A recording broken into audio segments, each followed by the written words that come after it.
So, carp on cicadas. This is one of the coolest, really events that I've fished. Fished it a couple years ago here in Georgia, Brood X. I think that was 2021.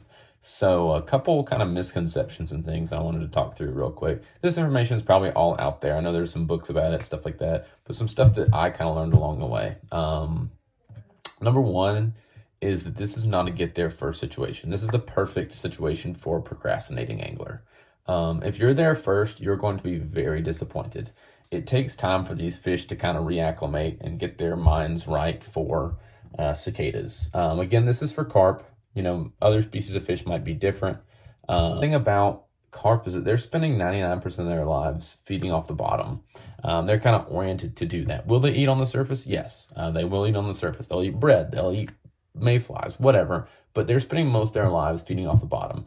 It takes time for them, especially in a lake environment, to reacquaint themselves to feeding on the surface. So if you're there the first couple days, you're going to be disappointed. Usually a week or 2 weeks. It's kind of what we saw last time. We got there early. Those fish were non-existent. We came back, a couple, maybe a week later, and they were everywhere. Number two, this is not a finesse situation. At first, when we fished for them a couple years ago, we were trying to lead those fish a lot, trying to lay out really long casts, trying to lay that bug as perfectly as we could on the water. And we caught some fish that way. But as time went on, we figured out that really a loud, splashy presentation was more effective than like a natural, quiet presentation. So we would watch for fish to cruise. We would see those fish cruising. We would hit them in the heads with our flies. I started tying some flies with lead or with extra like clear cure resins to splat louder because it seemed like that splat really drew fish in.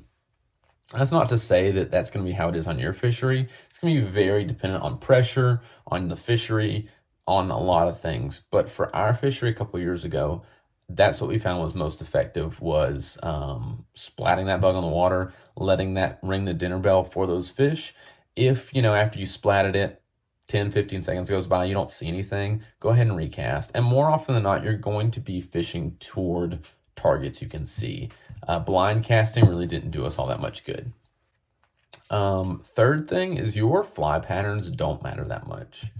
I know that last time, we tied some really beautiful Blaine chocolates, got just a gorgeous cicada pattern, and there are some other commercially available cicada patterns that are very pretty too. And if you enjoy fishing good looking flies, more power to you. I fish some patterns because they look great and I love them. I fish other patterns because they work. This is a situation in which you can get away with extremely ugly flies. My flies went from those beautiful like chocolate style patterns at the beginning to eventually thread, foam, rubber legs. That's it. And I caught just as many fish. Again, it was mostly a presentation thing with that splat. As long as you were somewhere in the right size range, those fish didn't seem to care all that much. Here's kind of what I'm tying this year. I did seem to have some more action on splayed wings. If you see those bugs laying on the water, they typically have their wings just like, so, play around with some flash, play around with some, like winging material to see how that works for you. But, this guy's about 1.25 inches, I think, which is right around the size of your like periodic cicadas, and just got some centipede rubber legs on there. This is 6mm foam, again, heavy, buoyant. That's what I want. I want it to smack, and I want it to stay on the surface.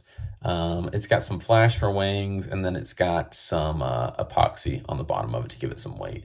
But again, this is not a super finesse fishery. Of course, you don't want to drive your boat right on top of these fish, but don't be really worried about putting down a natural presentation, at least not at first. Seemed like as other anglers figured out about the fishery we were using, the fish did get a little more spooky. They did get a little more inquisitive. So at first, splat, fish was there. As time went on, it'd be splat. That fish would come up and look at it for a while. So, kind of keep that in mind. You may want to play around with tippet sizes and presentations and stuff like that. But at least what I saw, don't be early, don't be finessey, and don't be worried about your flies. Those are probably the 3 tips I have to give you. Otherwise, find where those fish are. Those cicadas are going to kind of congregate in certain areas, and the wind is going to push them into certain areas. So you might have, a bay or a cove that's just full of bugs. Carp will be there. You go to the next cove over, there may not be many bugs there. The carp won't be there. So kind of, look around, try to find where those highest concentrations of bugs are. That's going to be the highest concentration of fish are typically.